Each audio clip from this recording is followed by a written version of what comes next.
कोरोनामुळे अनेक व्यवसाय डबघाईला आले तर काही नवीन व्यवसाय देखील उदयास आले।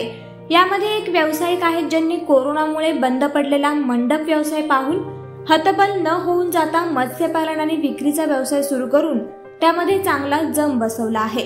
जितेंद्र कोरडे असं या यशस्वी व्यावसायिकाचं नाव असून ते जुन्नर तालुक्यातील बोरी येथील रहिवासी आहेत। जितेंद्र यांनी शेतीमध्ये ऊस लावला असून सोबतच शेतीला जोडधंदा म्हणून मासे विक्री करण्याचा विचार केला।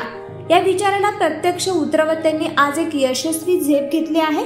चला तर मग जाणून घेऊया त्यांचा यशस्वी प्रवास। नमस्कार, मी जितेश खंडेराव कोरडे, राहणार बोरी बुद्रुक, तालुका जुन्नर, जिल्हा पुणे। माझा मुख्य व्यवसाय मंडप हा आहे, पण आता सध्या लॉकडाऊन चालू असल्यामुळं साधारणतः 1-2 वर्षापासून मंडप धंदा पूर्णतः बंद आहे।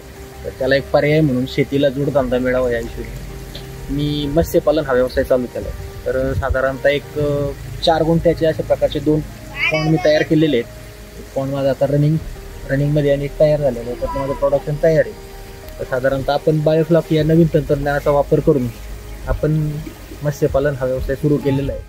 परिस्थितीवर मात करून यशाच्या शिखरावर पोहोचणाऱ्या जितेंद्र यांची ही यशोगाथा नक्कीच नवउद्योजकांना प्रेरणा देणारी ठरेल।